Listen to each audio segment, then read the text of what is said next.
Hello বন্ধুরা, আজকে আর একটা নতুন ভিডিও নিয়ে তোমাদের সামনে হাজির হলাম। সেটা হচ্ছে গিয়ে সিকিম গ্যাংটক থেকে। আর এখন আছি গ্যাংটক শহরে, এই সিটির। এখান থেকে আজকে আমার ডেস্টিনেশন হচ্ছে গিয়ে Tajguru resort and hotel, Taj hotel actually টাটারি। তো এখান থেকে হচ্ছে গিয়ে 12 কিলোমিটার, আর প্রায় বরফের কাছাকাছি, কিন্তু বরফে যাওয়া হবে না। যদি ফ্যামিলি নিয়ে আসি নেক্সট টাইম তখন যাব। আমি শুধু এখানে কাজে এসেছি, তো কাজের জন্য আজকে আমার ওই ডেস্টিনেশনে আজকে প্রথম যাওয়া। তো দেখি আমার যাওয়ার পথে আজকে কেমন। আর তাজ হোটেলটাও একটু ঘুরে দেখাবো যে এরকম একটা রিমোট এরিয়াতে তাজ হোটেল কেন বানায় ওরা, আর কিসের জন্য, কারণ এরকম সিটির বাইরে কেন ওরা হোটেল বানায় বা রিসর্ট বানায়। তো সেইটা একটু দেখার চেষ্টা করবো বা বোঝার চেষ্টা করবো, আর তোমাদেরকেও দেখাবো সেই সে। আর এখন আমি আছি সিকিম গ্যাংটক থেকে।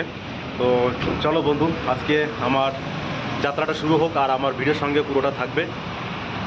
দেখানোর চেষ্টা করব সমস্ত কিছু, যে কতটা একটা রিমোট এরিয়াতে তাজ হোটেলটা কেন ওরা বানায়, কি বিজনেস পারপাসে তারা এত বড় একটা বিজনেসম্যান, ঠিক আছে, তারা কি বুঝে ওই হোটেলগুলো বানায় সেটাই দেখার চেষ্টা করবো। কেন হয়ে গেছে, আর এবার কাজে বেরোতে হবে।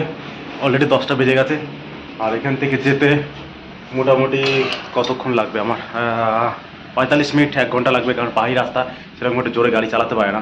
তো তার জন্য একটু তাড়াতাড়ি বেরোনোই ভালো। আর কাজ আমার 2 ঘন্টার কাজ। লাইট ফেটটা অফ করে দিয়ে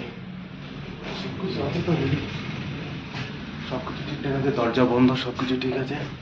চলো, তাহলে ট্যাক্সিটা বুক করতে হবে। আমি সকাল 9:30টায় হোটেল থেকে বেরিয়ে একটা ট্যাক্সি বুক করলাম। আর ট্যাক্সি রেন্ট পড়লো হচ্ছে গিয়ে 700 টাকা, মাত্র 12 কিলোমিটার রাস্তার জন্য।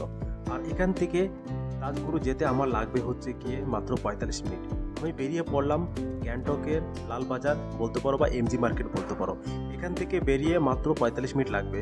আর এই হোটেলগুলো, তাজগুরু রিসর্ট অ্যান্ড হোটেলগুলো কেন এরকম রিমোট এরিয়াতে বানায়, তো তারই একটা ডেফিনেশন খুঁজে বার করার চেষ্টা করব। সবথেকে বড় কথা, এত এক্সপেন্সিভ কেন এরকম জায়গাটাতে বানায়, তো সেটাই দেখার চেষ্টা করব। আর এটা হচ্ছে কি আমার ফার্স্ট ভিজিট এই গ্যাংটকের তাজ হোটেলগুলোতে। তো দেখা যাক বন্ধু, কেমন জায়গা, কেমন হোটেলের পরিস্থিতি, তো সেই সব একটা খুঁটিনাটি বার করার চেষ্টা করব। আপনারা থাকুন আমার এই ভিডিওর সাথে।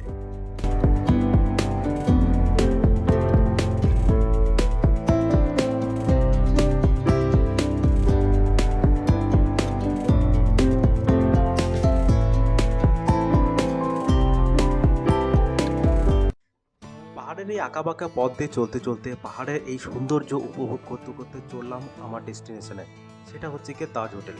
আর দেখুন, বাদিকে পুরো গ্যাংটকের সিটিটা দেখা যাচ্ছে, আর সামনে নাকি একটা ঝর্ণা আছে।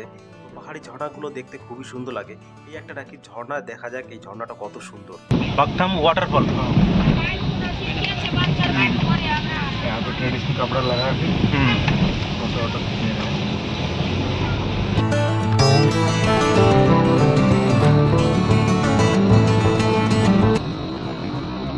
চলে এসেছি তাজ হোটেলের কাছেই। আর আপনারা দেখতেই পাচ্ছেন ধীরে ধীরে লোকালিটি থেকে একদম রিমোট এরিয়াতে চলে যাচ্ছি। এখানে তাও কিছু কিছু ঘরবাড়ি দেখা যাচ্ছে, তো এর আগে আর কিছুই দেখা যাবে না, শুধু জঙ্গল আর জঙ্গল এবং পাহাড়ের খাই আর সৌন্দর্য আর সৌন্দর্য আর গ্রিনারি আর গ্রিনারি। দেখুন, এখানে একটা ঘর বাড়ি নেই, কিচ্ছু নেই, কোথাও এক দূরে একটা গাড়ি যাচ্ছে, আর সেই সঙ্গে আমাদের একটা গাড়ি যাচ্ছে। আর আমরা চলে এসেছি তাজ হোটেলে একদম কাছে, আর সেটা হচ্ছে গিয়ে ডাউনে, উপর থেকে আরও নিচে যেতে হবে, কারণ ওরা লোকেশানটা খোঁজে আর ভিউটা খোঁজে। এখান থেকে নাকি একদম কাঞ্চনজঙ্ঘা পাহাড়টাকে ইজিলি দেখা যায় এবং ক্লিয়ার দেখা যায়। তবে আমার মনে হয় না আজকে দেখতে পারবো, কারণ হচ্ছে কি আকাশটা পুরো মেঘলা, মেঘাচ্ছন্ন ভর্তি, এবং দূরদর্শনে একদম অবস্থা খারাপ।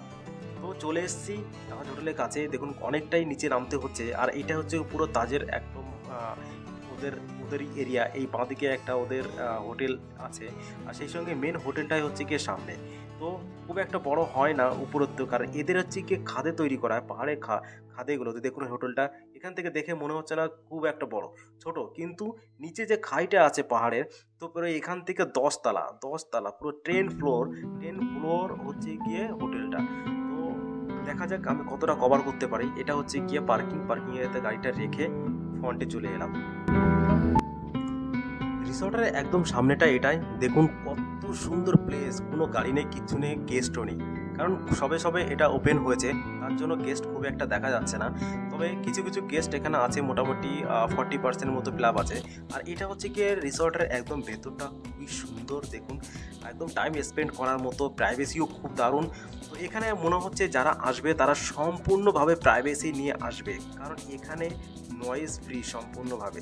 তো সেটাও আমি দেখানোর চেষ্টা করব এখানে কেন কী জন্য আসে মানুষ। দেখুন চারিদিকটা একদম স্তব্ধ, নয়েজ ফ্রি।